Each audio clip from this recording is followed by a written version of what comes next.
بسم اللہ الرحمن الرحیم۔ قوم لوط پر اللہ کے عذاب کا واقعہ۔ حضرت لوط علیہ السلام اللہ کے ایک برگزیدہ نبی تھے۔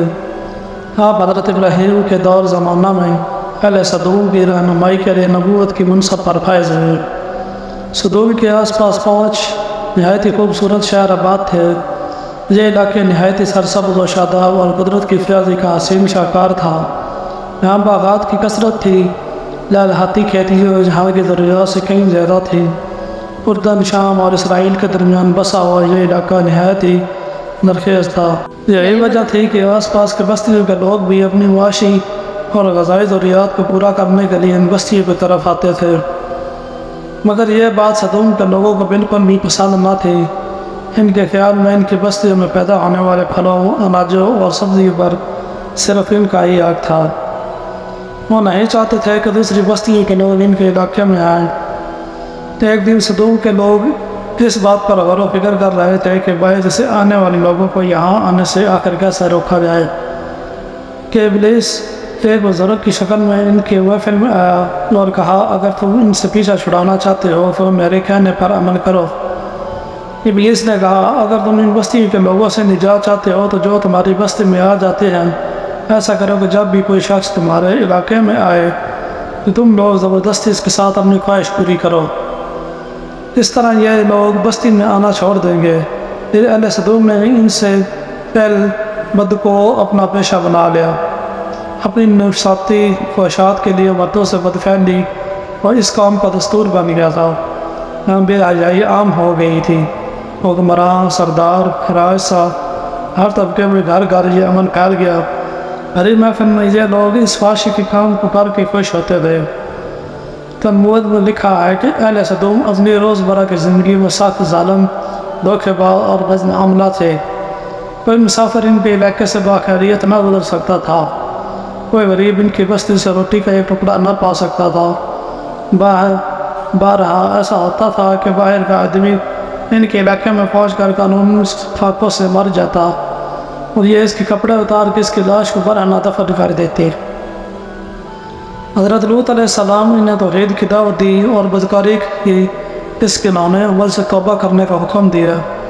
حضرت لوط علیہ السلام نے کہا، تم بے حیائی کیوں کر رہے ہو؟ کیا تم عورتوں کو چھوڑ کر لذت حاصل کرنے کے لیے مرد کی طرف مائل ہوتے ہو؟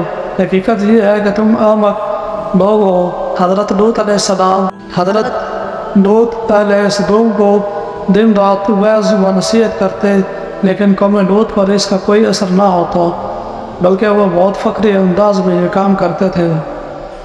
انہیں حضرت لوط علیہ السلام کا سمجھانا بھی برا لگتا تھا، لہذا انہوں نے صاف صاف کہہ دیا کہ اگر تم ہمیں اسی طرح برا کہتے رہے تو ہم تمہارے کاموں میں مداخلت کرتے رہے تو ہم تمہیں اپنے شہر سے نکال دیں گے۔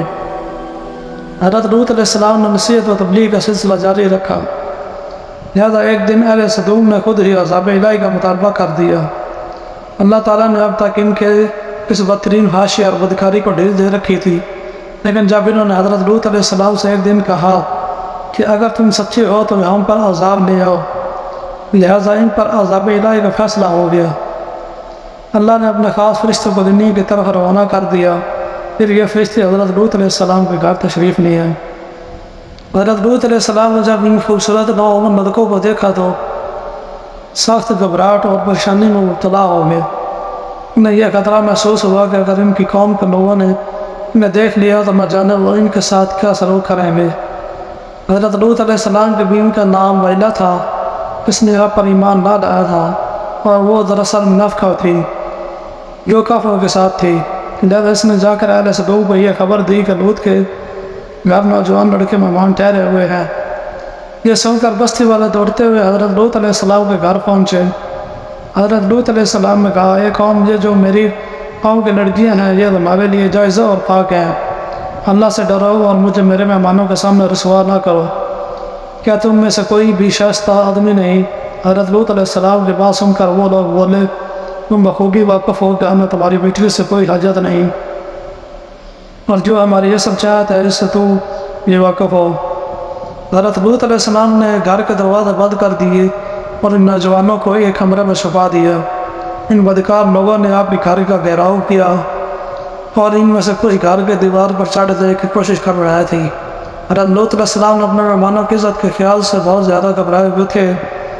فرشتے یہ سب منظر دیکھ رہے تھے۔ جب انہوں نے حضرت لوط علیہ السلام کی بے بسی اور پریشانی کا یہ عالم دیکھا تو حقیقت سے پردہ اٹھاتے ہوئے یوں فرمایا، اے لوط، ہم تمہارے رب کے بھیجے ہوئے فرشتے ہیں، یہ لوگ ہرگز تم تک نہیں پہنچ سکیں گے۔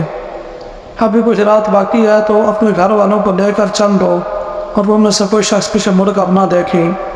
اہل صدوم حضرت لوط کے گھر کا دروازہ توڑنے پر آ گئے، لہٰذا حضرت جبرائیل علیہ السلام نے گھر سے باہر نکل کر اپنے پر کا ایک کونا انہیں مارا، جس سے ان سب کی آنکھوں کے ڈیلے باہر آ گئے اور بصارت زائد ہو گئی۔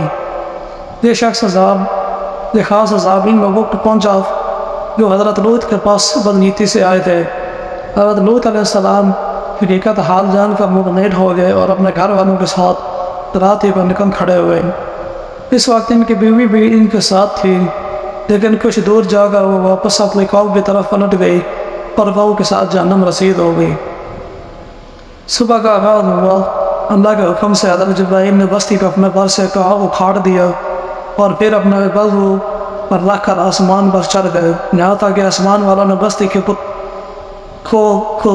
کتوں کے بھونکنے اور مرغوں کے بولنے کی آوازیں سنی۔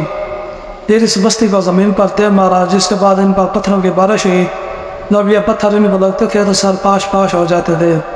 صبح سویرے شروع ہونے والا یہ عذاب شراک تک پوری بستی کو نیست و نابود کر چکا تھا۔ ہم نے لوط کی ان کی خوبصورت بستی کو اللہ نے ایک انتہائی بدبودار اور سیاہ جھیل میں تبدیل کر دیا، جس کے پانی سے رہتی دنیا کا کوئی فائدہ نہیں اٹھایا جا سکتا۔ سمندر کے اس خاص حصے میں کوئی جاندار مچھلی، مینڈک وغیرہ زندہ نہیں رہ سکتے، اس لیے اسے ڈیڈ سی یعنی بحر براہ مردار کہا جاتا ہے، وہ اسرائیل اور اردن کے درمیان واقع ہے۔